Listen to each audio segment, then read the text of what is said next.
The bill is simple in one respect.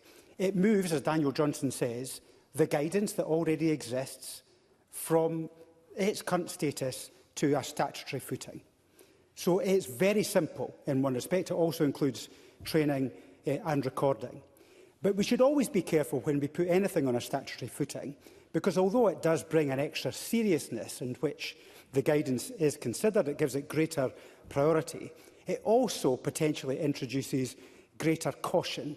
And sometimes that caution at a moment when actual clear, decisive decision-making is required can be unhelpful, which is something I'm going to return to. So I'm grateful to the EIS, as others have said, for raising the issues that they're concerned about, because that's part of the accountability process on culture, resources, on timing, on workload, but also on training.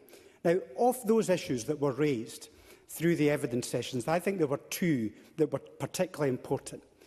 At a critical moment, when a decision was required about the safety of a child, you do not want caution. You want clarity about what is required to happen.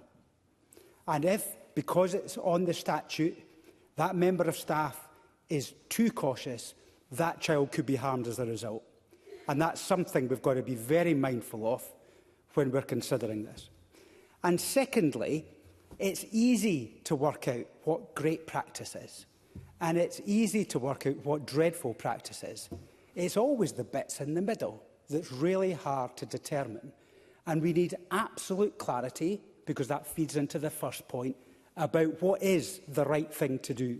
And that's why putting it on a statutory footing, in my view, is essential now, because we have had guidance for years, and actually it's not been given the emphasis, the priority, the seriousness in which it deserves. So putting on the statutory footing, I think, will help bring that clarity and decisiveness at critical moments.